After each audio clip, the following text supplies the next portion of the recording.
아멘. 할렐루야. 오후 시간도 하나님의 귀한 말씀의 위로가 우리 마음 가운데 있기를 축복합니다. 여러분, 신앙에서 믿음이 언제 가장 명확하게 드러나겠습니까? 우리가 늘 하나님 앞에 믿음에 대한 부분들을 많이 생각하는데 어떨 때 우리의 믿음이 명확하게 드러나고 표현될까요? 흔히 우리는 이 믿음에 대한 부분들을 평안할 때 많이 생각합니다. 문제가 없을 때, 형편이 안정될 때, 마음이 편안해질 때 우리는 그 믿음이 더 좋아졌다라고 말할 때가 많습니다. 그런데 성경은 이 믿음을 전혀 다른 각도에서 우리 가운데 말씀을 해주고 있습니다. 믿음은 절망의 자리에서 가장 선명하게 드러난다는 것이죠. 많은 믿음의 위인들을 보면 그들 모두가 절망의 자리에서 끝까지 붙잡았던 것이 바로 믿음인 것이었습니다.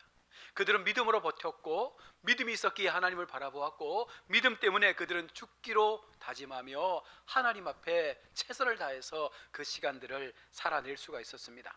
오늘 히브리서 11장 속에서 믿음의 사람들을 소개하면서 오늘 세 가지의 장면을 우리 가운데 제시해 주고 있습니다. 먼저는 홍해 앞에 선 이스라엘 백성, 가나안 땅을 들어가서 여리고 성 앞에 서 있는 또한 이스라엘 백성, 그리고 멸망 직전에 선 한 여인에 대한 이야기를 오늘 성경은 우리에게 말씀합니다. 여러분, 이 셋의 공통점이 무엇입니까?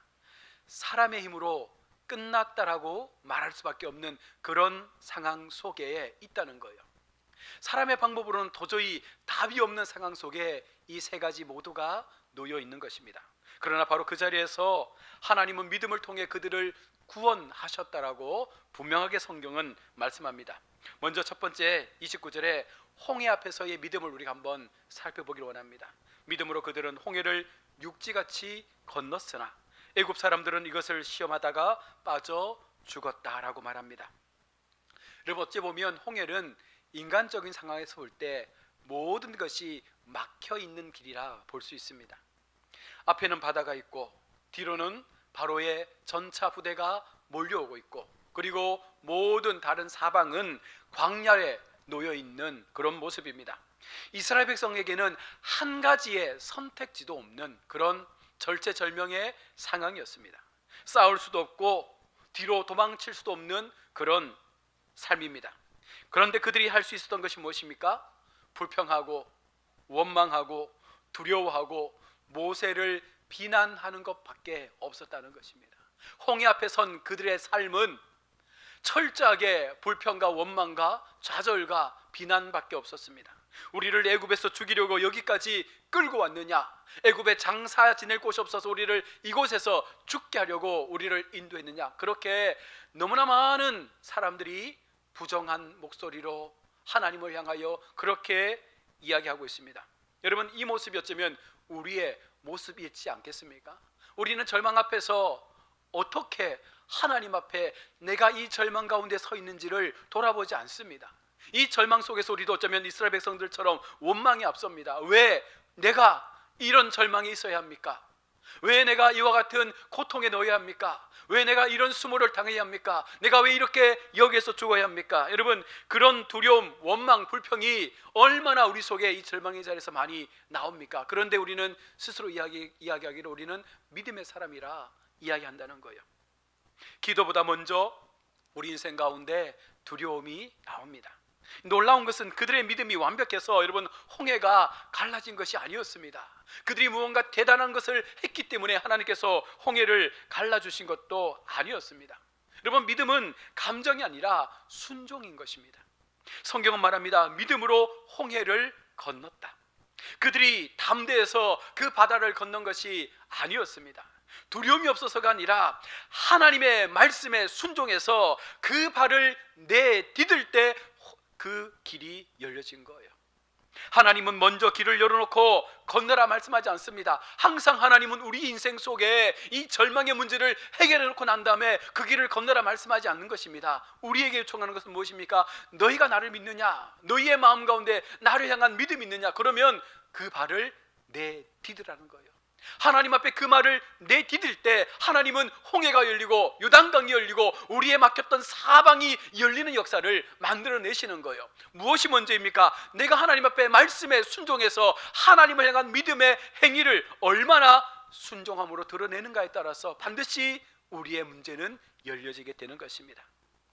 지팡이를 들고 바다를 향하여 손을 내밀라고 하는 하나님의 음성 앞에 모세가 손을 내밀 때 홍해의 길이 열린 것입니다. 모세가 순종했을 때 열린 거예요. 여러분, 왜 성경이 순종을 강요합니까? 왜 성경이 우리에게 말씀에 대한 순종을 계속해서 우리 가운데 지나치리만큼 계속해서 반복합니까? 그것은 이것이 우리가 살 길이기 때문에 그런 거예요. 저와 여러분들이 살 수 있는 방법은 하나님 앞에 순종하는 것 말고는 없다는 것을 계속해서 성경은 우리 가운데 가르쳐주고 있는 것입니다. 우리는 늘 이렇게 말합니다. 하나님, 먼저 길을 보여주시면 제가 그 길을 가겠습니다. 하나님 먼저 이 상황을 옮겨주시면 내가 이 상황으로부터 새로운 하나님의 길을 가겠습니다 말합니다. 그러나 주님은 이렇게 말씀합니다. 믿음으로 너희가 먼저 걸어라.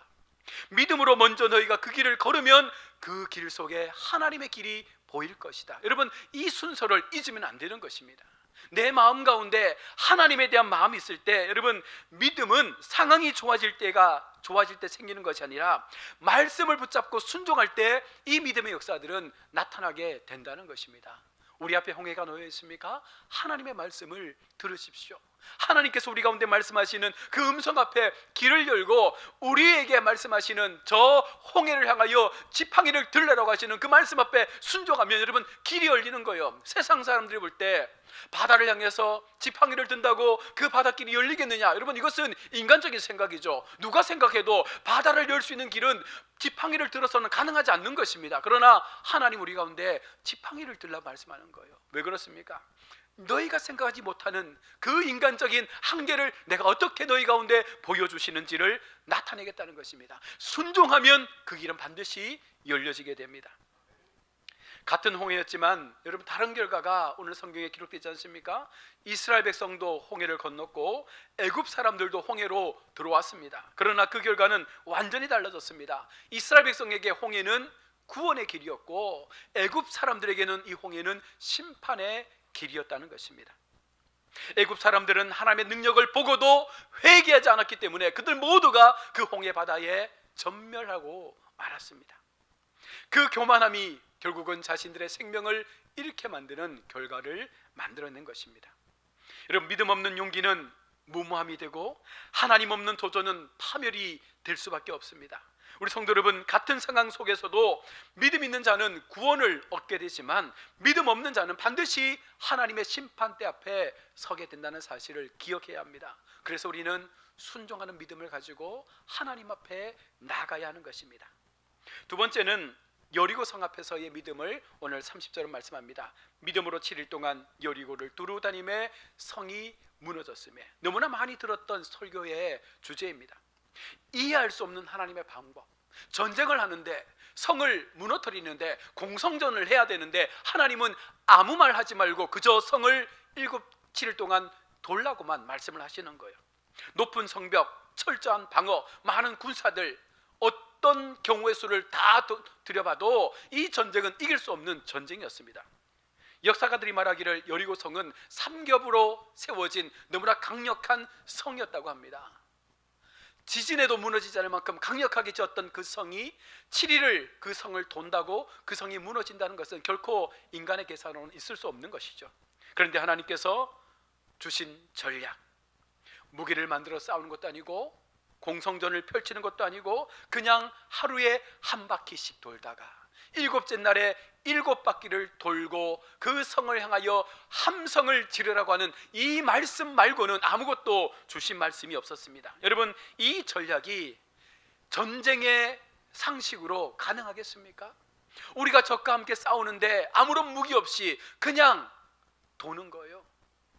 언제 적군이 성문을 열고 진격해 나오면 모두가 죽을 수도 있는 상황입니다. 그러나 하나님은 그들에게 두려움 없이 그 성을 돌라고만 말씀합니다. 여러분, 어떻게 보면 이것은 전쟁이라기보다는 하나의 예식과도 같은 것입니다. 하나님 앞에 믿음을 가지고 우리의 행위의 순종을 어떻게 보여주느냐, 여러분, 여기에서 우리의 믿음은 시험을 받는 거예요. 아마 이스라엘 백성들 가운데 수많은 사람들이 저렇게 우리가 여리고성을 무너뜨릴 수 있다고?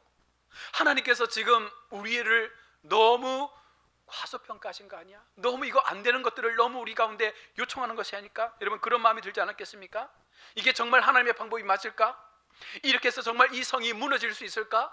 만약 저와 여러분들이 그 시대에 가서 그 시대의 사람들 가운데 속해 있다면 이 말씀을 들었을 때 우리가 과연 그 성을 돌고자 하는 마음이 있었겠습니까? 믿음은 하나님의 방식에 대한 신뢰에서부터 시작이 됩니다. 여러분, 믿는다는 것은 하나님에 대한 전적인 신뢰가 없으면 그 믿음 자체가 일어날 수 없는 거예요. 이스라엘 백성은 이해되지 않았지만 하나님의 명령이었기에 순종합니다. 하루 이틀 사흘 아무 일도 일어나지 않습니다. 얼마나 마음이 초조하겠어요. 매일 말씀 따라 도는데 아무런 변화가 없는 거예요. 마지막 7일째 7바퀴를 돌아도 그 성은 무너지지 않습니다. 그런데 여러분, 여호수아 6장 10절에 이렇게 말씀합니다. 여리고 성을 도는 그 백성들에게 도는 그 7일 동안 너희는 아무 말도 아무 소리도 내지 말라라고 말씀하고 있습니다. 무엇을 말씀할까요? 왜 성을 돌면서 아무런 소리를 내지 말라고 말씀했을까요? 아마 그들이 말을 하도록 했다면 성을 돌면서 아마 이런 얘기 안 했겠어요? 야, 이 성 무너지겠나? 안 무너지겠지? 하나님께서 지금 너무나 이상한 걸 우리한테 시키고 있겠지? 이건 절대로 있을 수 없는 일이야 하면서 얼마나 많은 불평과 불만의 이야기들을 쏟아냈겠습니까? 결국 그것이 불순종이 되는 거예요. 하나님은 그걸 알고 있었기 때문에 아예 처음부터 말을 하지 말라라고 말씀하는 거예요. 여리고 성을 도는 그 7일 동안은 아무런 소리도 내지 말고 그냥 순종해서 걸으라는 것입니다. 그렇게 걷는 것만 하라라고 말씀하는 거예요. 누구라도 한마디 시작하면 그 한마디가 두마디가 되고 그 두마디가 10마디가 되면 모든 사람들 마음 가운데 두려움이 휩싸일 것입니다. 수많은 불평의 말들이 엄청나게 많이 쏟아졌을 것입니다. 그래서 하나님은 아무 말도 하지 말고 마지막 날 7바퀴를 돌고 난 이후에 크게 소리치라고 말씀하고 있습니다. 여러분, 믿음이 무엇입니까? 즉각적인 결과가 없어도 하나님의 말씀을 붙잡고 순종하는 것이 여러분 믿음입니다. 지금 눈앞에 아무런 상황의 변화가 일어나지 않아도 하나님 앞에 순종할 수 있는 그 결단이 우리 속에 있는 것이 바로 믿음이라고 말씀하는 거예요. 그렇다면 우리가 여러분 이런 마음을 가져야 되겠죠. 나는 하나님 앞에 믿음이 있는가? 이것을 우리가 살펴볼 수 있는 가장 좋은 방법은 나는 어떻게 지금 하나님 앞에 순종하고 있는지를 보면 되는 것입니다. 얼마나 우리가 많은 시간 말씀을 들었습니까? 얼마나 오랜 기간 이 강단에서 말씀을 들었습니까? 그런데 여러분, 이 강단에서 들려진 말씀대로만 살았다면 우리가 사실은 이런 어려움을 만나지 않을 수도 있었을 거예요. 우리는 말씀을 들으면서도 그 말씀 앞에 깊이 숙고하거나 우리 마음을 자정하거나 하나님 앞에 그 말씀의 삶으로 살아내려고 하는 그런 열심의 변화의 모습들이 잘 일어나지 않는다는 것입니다. 왜 기도해도 바로 응답이 없습니까? 오히려 하나님 앞에 따지지 않습니까? 왜 순종해도 상황이 바뀌지 않습니까? 오히려 원망을 쏟아냅니다. 그러나 하나님은 종종 그 믿음을 먼저 확인하신 이후에 우리의 상황을 바꾸신다는 거예요. 그러니 우선순위는 나의 믿음의 순종이라는 것을 여러분 기억하셔야 합니다. 하나님은 우리에게 여리고 성을 주셨습니다. 그런데 이 성은요 언제 무너질까요? 하나님의 시간에 무너진다는 거예요. 우리의 모든 삶의 시간이 아니라 하나님께서 준비하신 시간에 그 여리고 성은 무너지는데 그 시간은 언제 정해집니까? 말씀에 순종하는 그 때에 정해지는 것입니다. 7째 날 7바퀴 그리고 외칠 때 그 성은 순식간에 무너졌습니다. 성은 이스라엘 백성이 무너뜨린 것이 아니라 누가 무너뜨린 것이에요? 하나님께서 하신 거예요. 하나님께서 그 백성들 앞에 그 백성들을 그 성 앞에 세우신 이유가 무엇입니까? 싸우게 하려고가 아니었습니다. 그들이 하나님의 능력을 진짜 온전히 목격할 수 있도록 모든 백성들이 보는 앞에서 그 성이 무너지는 역사를 보여주신 것이죠. 여러분, 이것은 계속적으로 나타나는 하나님의 역사입니다. 홍해가 갈라졌을 때도 온 백성이 함께 그 기적을 보면서 건넜고, 오늘 여리고성이 무너질 때도 그렇고 요단강을 건넜을 때도 그렇고 어떤 사건이든 하나님은 그들의 작은 순종의 삶을 통해서 어떻게 모든 사람들이 주의 영광을 볼 수 있도록 하는지를 나타내 주신 것입니다. 우리 인생도 여리고성 같은 문제가 분명 우리 앞에 있습니다. 죄의 오래된 습관들, 깨지지 않는 관계의 벽들, 반복되는 실패와 좌절들, 우리는 방법을 찾지만 하나님은 먼저 믿음을 세우십니다. 그리고 정한 때에 하나님께서 친히 무너뜨리시죠. 제가 상담을 하면서 이런 경우들을 많이 봐요. 상담이 잘 되는 분들은 상담사의 말을 잘 들어요. 그리고 그때그때마다 주어진 과제들을, 솔루션들을 잘 집에서 가족 간에, 부부 간에 잘 행합니다. 그리고 나면 시간이 지나면서 변화가 됩니다. 그런데 안 되는 분들은요, 자기의 상황을 그냥 자기의 상황으로만 보고 아무리 어떤 조언을 하든 어떤 상담을 하든 그 말을 듣지 않는 거예요. 그건 당신 이야기고 나는 다르다. 상담사가 말하는 것과 내가 갖고 있는 환경은 다르다. 그러니 나는 그거 못 믿겠다 하면 절대로 상담의 효과를 보지 못합니다. 여러분, 우리가 하나님 앞에 누구는 믿음의 은혜를 받고 누구는 믿음의 은혜를 받지 못하지 않습니까? 어떤 차이가 있을까요? 믿어서 순종하는 자는 은혜를 받는 거예요. 믿어서 순종해서 그 말씀 앞에 철저하게 엎드리는 자는 반드시 하나님께서 그 삶을 일으켜 세워내실 것입니다. 여러분, 우리에게 어떠한 여리고성이 있다 할지라도 말씀 앞에 순종해서 돌면 그 성은 무너지게 되어 있습니다. 여러분, 이것이 믿음이라 말씀하는 것이죠. 세 번째는 라합에 대한 믿음을 31절 말씀합니다. 믿음으로 기생 라합은 정탐꾼을 평안히 영접하였으므로 순종하지 아니한 자와 함께 멸망하지 아니하였도다. 여러분, 기생 라합이 어떤 사람인지 잘 알고 계시죠? 가나안 여자요, 이방인이요, 기생 출신이요, 죄 가운데 살아온 사람이었습니다. 모든 사람들이 쳐다보지 않는 천민 가운데 한 사람이었습니다. 신앙적으로 보면 가장 불리한 조건을 다 가지고 있는 그런 사람입니다. 그러나 하나님은 그 사람의 배경보다 무엇을 먼저 보셨습니까? 믿음을 먼저 보신 거예요. 그 사람의 행위, 그 사람의 믿음의 행위를 먼저 보신 것입니다. 나는 신앙이 약해서 안 됩니다라고 우리가 말하지 않습니까? 나는 환경이 안 좋아서 믿기 어렵습니다라고 말하지 않습니까? 우리가 복음을 전하거나 하나님을 전해보면 얼마나 많은 핑계거리가 나오는지 몰라요. 이래서 안 되고 저래서 안 되고 수많은 핑계를 댑니다. 여러분, 그러나 성경은 끊임없이 말합니다. 하나님은 불가능한 조건 속에서 바로 믿음을 일으키시는 분이다.